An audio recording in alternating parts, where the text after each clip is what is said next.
Welcome to Digital Do-Gooders, a series that features unassuming heroes who use their social media powers for the good of your mental health, especially in these crazy-ass times. Hi, I'm Karen/RECTO Chick. Today we're going to talk about that lost feeling and finding your way back with a little bit of clarity. Sinong may mata para dyan? Ang guest natin today. Here's Bernice RECTO of Couture on Kumu.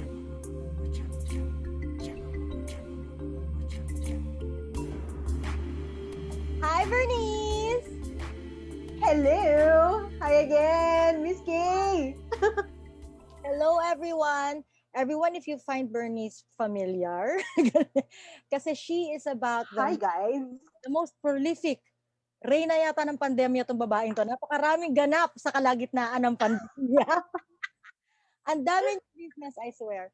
But today, she is with us as a tarot and oracle reader.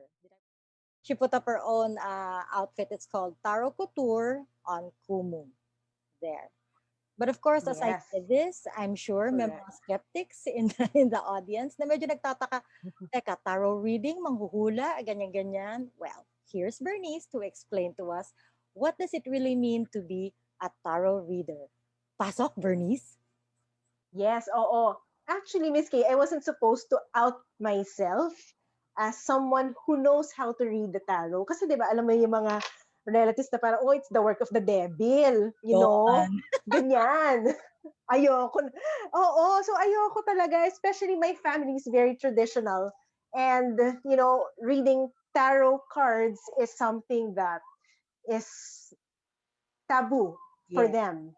So, pero what it means for someone to be able to read tarot cards, it's actually helpful, especially during this time, this pandemic season. Season pa ba to? Or is this like, you know, you never know. Season pa ba siya? Pero it's more of, there's a lot of anxiety going on with, alam mo yun, parang, when will this end? What will happen to me? Everything was put on hold. And the thought of uncertainty, that's what's keeping people anxious. Tarot reading, it's more of learning to self-actualize. Through the cards kasi, there are 78 cards dito sa ating tarot deck. And they represent, 22 cards represent the major milestones of your life, and then there are, the rest are, mga experiences that still play something dun sa life mo. And by reading those cards, dun mo makikita na parang, okay, this is where I'm currently at. This is my energy now. What's blocking me? So, it's not really, you know, ang naiisip kasi ng mga tao kapag tarot reader, it's manghuhula and I will tell you your future. Yes. It's part of that, pero it's more of learning about yourself. It's learning about also the querent's energy na, okay, nandito ka. Actually, maganda dapat buhay mo, kaso nga lang, this is what's blocking you. And then it's more of trying to articulate where the where the person is currently at and how do we move forward. Balik tayo sa advertising, strength, weaknesses, opportunities, and threats. Parang ginaganon mo lang yung ginaganon mo yung tarot. So, that's how I used my tarot cards to strategize and, you know, to put a story and to give hope dun sa story na nababasa ko for my querents and even for myself. Yeah. Actually, I was going to ask you nga, when did you start this, yung Tarot Couture? But now that you're explaining it, it's not really a huge jump kasi it's basically parang advertising nga. You're creating a brief for the person. Yes. Yes. Ang galing. Nakakonect.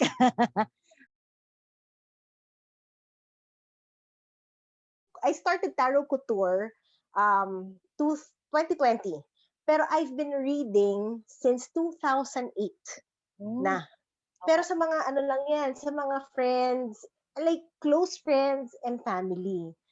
Um, it started nung nasa advertising tayo. We were in the same company, Yeah.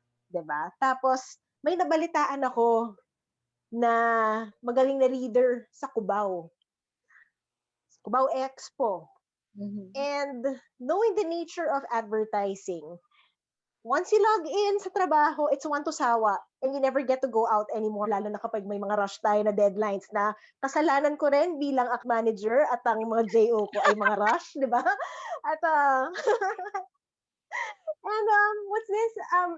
I tried to schedule a tarot reading session with this certain tarot reader sa Cubao Expo, and I couldn't make it. Knowing me, if I can't have it, I'll try to find a way to make it, or I'll try to find a way to learn it.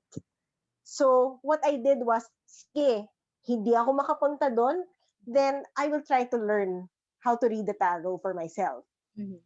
So, well, that's my philosophy kasi na parang kung hindi mo siya magawa or hindi mo siya mabili, try to find a way to make it yours. Ang galing. Pero who is your major target audience? This is kahit sino? Anyone can approach you? Anyone who feels, yeah. Anyone can approach me. Anyone who has questions or things that are bothering them. The reason that they can't sleep at night. Mhm. What yung mga ganyan. Pwede nila akong i-message or I want to book a session. But for 2020, Yeah. nung start ng Tarot Couture sa Kumu, I chose Kumu kasi Kumu is a live streaming platform Yeah. na based sa Philippines. And how else will I be able to communicate? Pero with people na alam ko na kung paano yung kung ano yung culture natin ng mga Pinoy. So, doon muna tayo sa close to your heart, close to your space. So, kaya nagsimula ako sa Kumu. I was going to ask nga why Kumu? Kasi nga napakarami. Oo. Diba, there are other. And I think Kumu is one of the newest, di ba? One of the newest Yes, platforms nitong nakarang. Oh, 2000, 2018, I think they started yata 2018 or 2019, and then they boomed nung pandemic yes. because everyone was live streaming. Yeah. Yes, exactly. Meron ding nagsabi sa akin nga na there are like two more tarot readers on Kumu. There's this other guy, si Raf Pineda, na na nagbabasa rin. And we're gonna do a collab. Well, very soon, baka February. I think it's more of a tarot off. May ganon? Diba? Yeah. Talaga naman. Why not? Diba? Because why not? We try to make it fun for everyone. Yeah. Kumbaga kung entertainment man siya and it somehow helps you with your anxiety, then let's do it. Game lang tayo. Oo. I'd like to know, kasi I'm sure there are different activities that you put out. Kasi when I look at your, yung mga videos mo, I see na sometimes Yes. you have a group with you. Tapos sometimes naman it's like a one-on-one kind of thing. And then, tapos may nakita naman Yes, ako sa yes. iyo na it's you talking and there are a lot of people na nagko-comment. So, what are your Oo. different activities ba? How do you categorize, kumbaga, your tarot reading, the experience? Okay.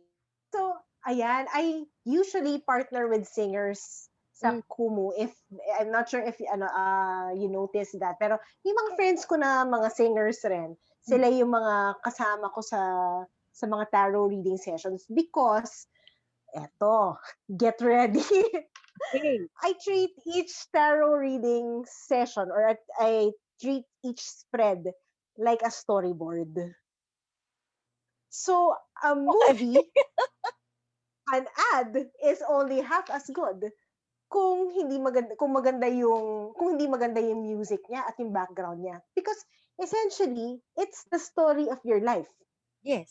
But as far as my content goes, I just have like my guestings. Mhm. And then every Friday, I try as much as possible to stream something about zodiac. And then yung most recent, the one where you can see my my spread Yes. and my hands, Mhm. that's the most recent format that I'm trying out. So dun sa format na yon, you can choose the oracle deck that most resonates with you.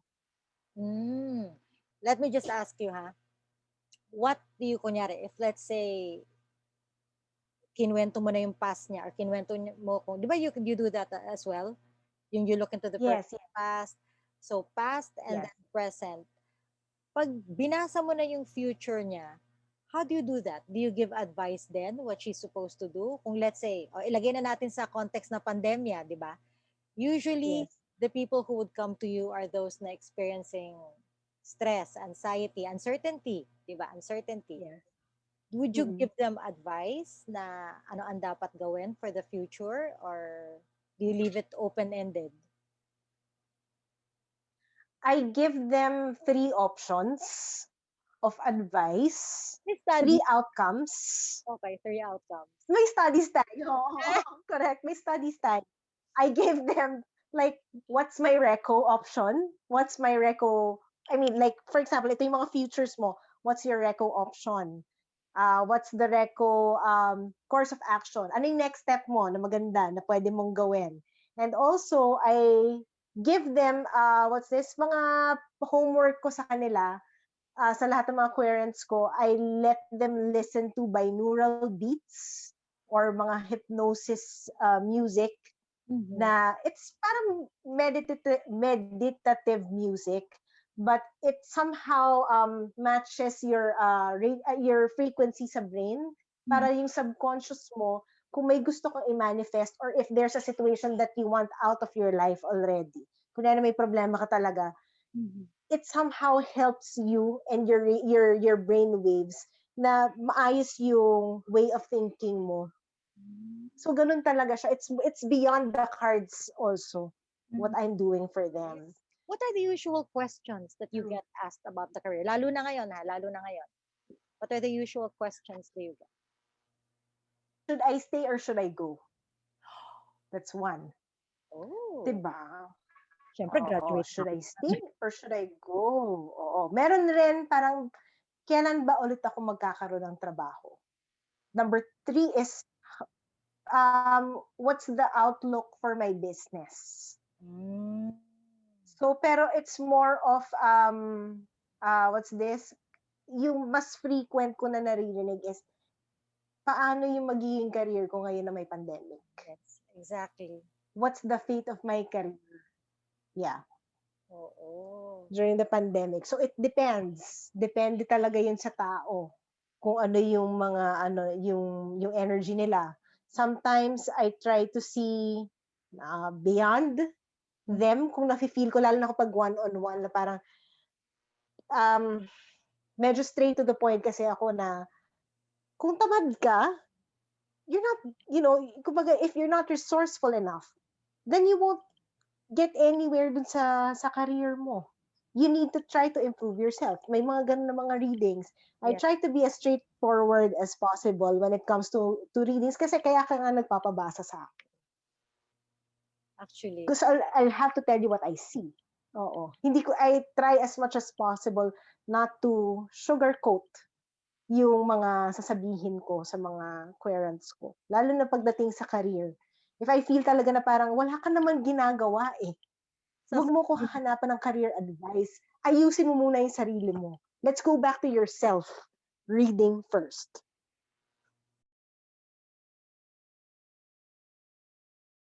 I have a module when it comes to yung mga querents ko or yung mga clients ko.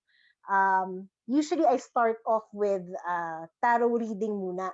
Mhm. Tapos, syempre, the usual na parang, oh, what's my future? Sige, o ito yung mga options. Then, what I do is, if they're open to it, only if they're open to it, 4 sessions siya. First reading is tarot reading. Mhm. Second session is tarot reading plus ancestral access, which allows me to access your most recent past life. for you to get an understanding of who you were in the past, why there are certain traits ngayon sa current life mo na ganito ka, and what you can do about it. So ako, like me, my most recent past life, I was a witch nung past life ko, and I burnt a whole town. God. Okay. Oo, and ano yun, so ngayon sa current life ko, it's like I'm paying for my karma. Like there are karmic debts that I need to pay, and probably my tarot reading, or maybe my jewelry or whatever else that I'm doing, if it's helping other people, then maybe that's the karmic debt that I'm paying for during my past life. Then, of course, after your past life, I'll dig deeper. Pero usually I do this talaga pag third session na. It's shadow work. So this is the most triggering session that you can have with me, because I'm going to bring out cards and bring out your deepest, darkest secrets, and we'll work through it. I use cards, the dark mirror. These are not tarot cards anymore. This is an oracle deck. Kasi like me, I have what says I guess I'm guilty before na parang I can be very obsessive, especially if there's something or someone that I really want to pursue or may kailangan ako ma-achieve. I become really obsessive. So I try to access that. And then of course, pagkatapos ng shadow work, we do light work after.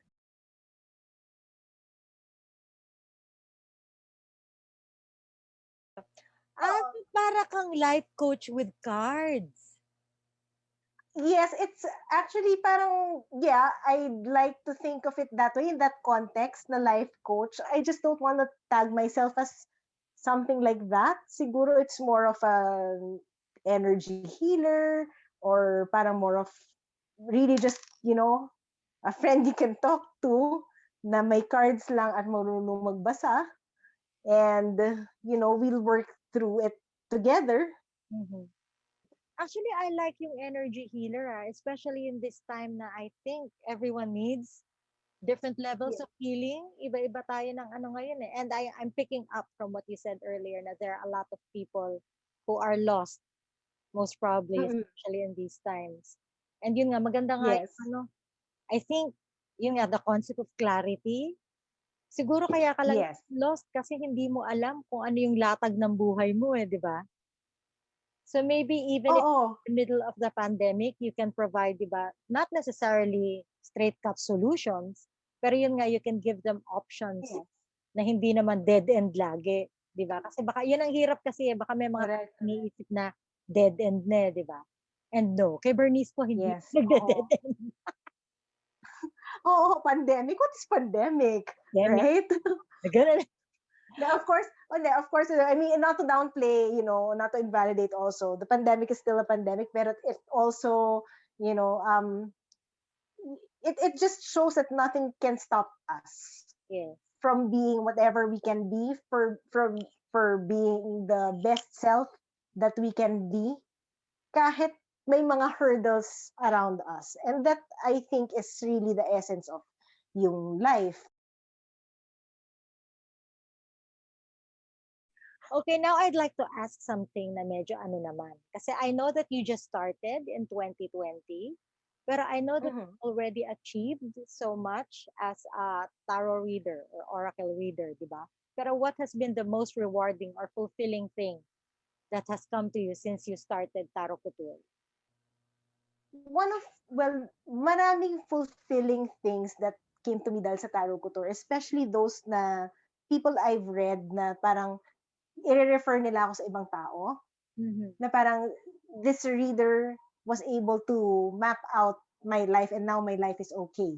And then, like there are testimonials. Those are the small things that I feel that are achievements already. And siguro kung pagdating sa business, there's this greeting app called Shout Out. I can read for someone who has a birthday or, an anniversary. So, yung mga small partnerships, well, those are big things for me, pero those partnerships are, for me, achievements already. Yeah. In fact, teka, kailangan magstay tayo ng konti diyan sa shoutout na 'yan. Oo, oo. Yes. I saw you na nakahilera ka with Si Sherry Hill. ano nangyayari, Oh Sherry my Hill, mother? gosh, oo. Ano ito? Oo, ay, parang taray. I'm just a secondary trying hard copycat. How did you get to shout out? Kasi I actually like na, 'di ba, suddenly nandun ka na nga, nakaliga ka nitong mga celebrities na. Oo. Yes, because of Kumu also. I mean, people enter my stream, and the random people from everywhere, and then they see me, and yun, nagpa-reading rin sa akin yung one of the partners of Shout Out, and kinuha niya, sinabi niya, okay, sige Bernice, can I add you sa roster of influencers. I'm not gonna celebrity, pero influencers, micro-influencers. Oh, di ba? Haba ng hair ko, di ba? Ganyan yung nangyari. So, I'll add you to that. You'll be the first tarot reader who'll be in shout out. Sabi ko, okay, sige, of course, no problem. Sabi ko, that's really an honor for me. Kung ganito, Nox, kung Oo. sampulan mo ko, sampulan. Can you do that? O baka bigla mo ko singilin. Can you do that? Like nababasa ko na hindi naman kita sisingilin dito. Yun. Yung palang magandang feel tip ko na. Nafi-feel ko that the organic energy exchange is enough for me to give you a good one-card reading. Yan. One card lang. One card reading. Oo. What kind of energy am I exuding right now? Ganun ba yun? Okay. Sige, ano Sakto. Okay. This is okay, I shuffled the cards, and ang nakuha ko sa'yo is the Queen of Cups. So this is more of someone who has a lot of creativity and intuition. Parang right now, what you're looking for is a sense of alignment so that you can serve others better. Uy. Henceforth, digital do-gooders. Yung digital do-gooders, it's more than just showcasing people who are doing good deeds sa digital world. It's also something for you to align yourself. To remember the good in the people. Not just, to see what's on the surface, but to see the truth, the real energy, the feelings of other people who are authentic. So yun ang nakikita ko dito sa card na to, and I think mukhang this card is trying to tell me na parang it will do good not just for other people but for you as well. Oh. Ay, nakakaaliw naman. Siyempre, nabitin ako. Gusto ko pang malaman lahat. Pero in the future, where do you plan to take Tarot Couture? I'm planning to do a YouTube channel, a YouTube vlog, and also sa Facebook na what's this? Reading sessions for, let's probably start with the mga all zodiac signs. I can do that. And there are talks already of merchandise for like yung mga bracelets or mga essential oils.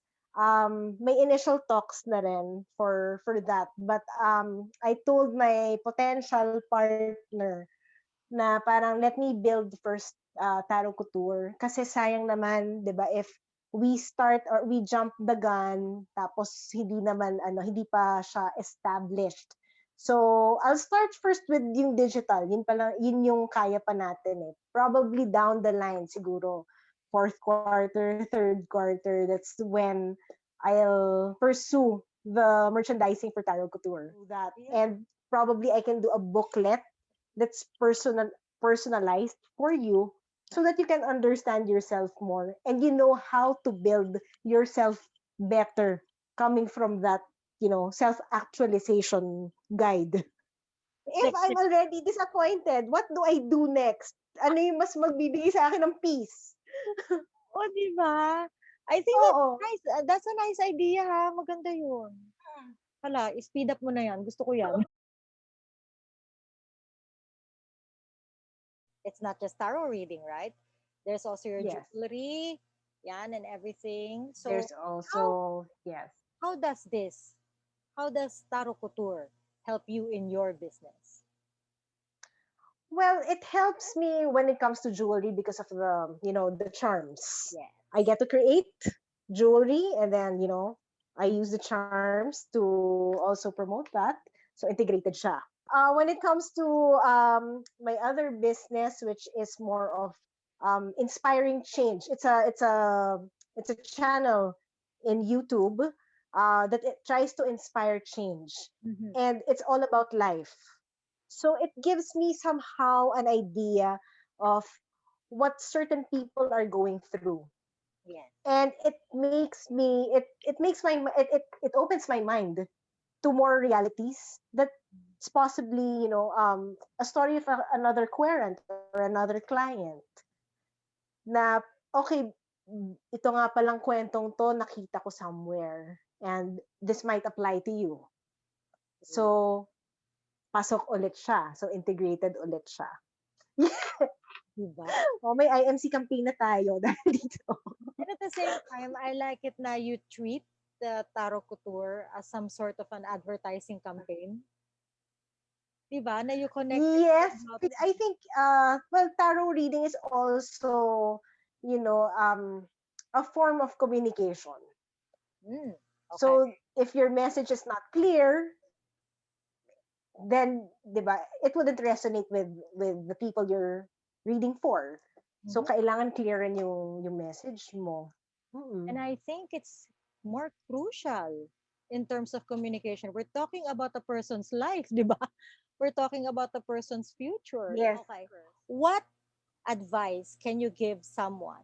It can be a creative person, a professional, someone who is generally lost right now, uncertain sa kung anong gagawin niya sa buhay niya because of the pandemic. What advice can you actually leave him or her? Know yourself first. Know your style, know what your strengths are. You start with yourself. Then that's the time you expand. And then kasi once you know yourself, you will know ay may potential pa pala ako to do these things. Like for me, I wasn't really supposed to out myself as a tarot reader. Pero wait, there's a situation that came in, the pandemic came in, I apparently know how to read. You see that there's a problem that needs to be addressed, which is a lot of more of mental health issues, depression, anxiety. As a person, what can you do to help them?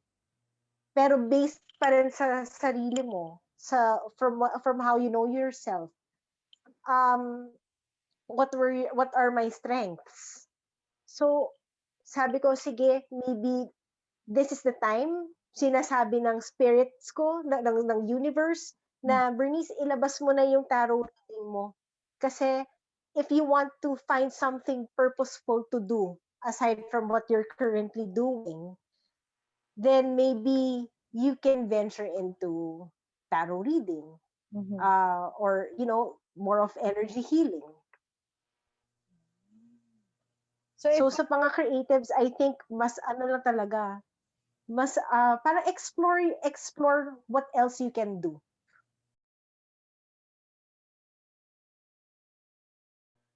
Okay, Bernice, what advice, alam mo naman na there's a lot of us are content creators right now because all of us are taking our businesses online. What advice can you give someone who's, let's say, making a business online? How does he give, let's say, assurance or direction to his audience? Kind of like what you're doing. How does he give direction to others? Talk about what you know. I mean, you have to start with the things that you know. And then you find an audience na tama for that one. Yeah. For me, it just so happens siguro I was fortunate that, I love listening to music. And Mm. every time that I listen to music, may naiisip ako ng mga scenario. Tapos pumasok rin ako sa advertising. So alam ko rin how to market myself. Then I am also in the business of communication. That's why everything that's about myself, nagawa ko in such a way na parang pumasok siya sa tarot reading, sa tarot couture. So, siguro, yun. Kaya yung mga content plans naayos rin natin. So, it just needs to be coming from a place that it needs to be coming from a place that's your core. Yeah. I like how you told Yeah. things. Paano na lang, Bernice? One hirit na lang. Please give like encouraging words to people right now who are listening to us or who are watching us right now. Maybe you can leave some encouraging words. If you can peek into the future, what can you tell these people? Well, siguro for those who are still confused or who have conflicting views about tarot reading, don't be afraid. It's just think of it as it's a venue for you to ask and someone answers for you. Everything that, well, I'm not saying everything, but at least somehow if it gives you a semblance of peace, light, and love, then it's not the work of the devil. It's a work. It's something that you owe yourself. It's something that will answer who you really are, and I think that's where you should start.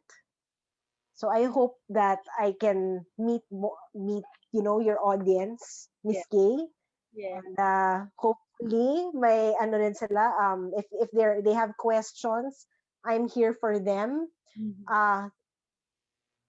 Self-love is always important. Don't avoid looking for love in other places. Look for love within yourself.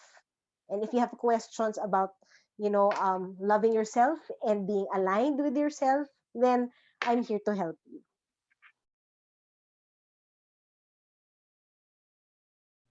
Thanks again, Bernice, for joining me again. Thank you.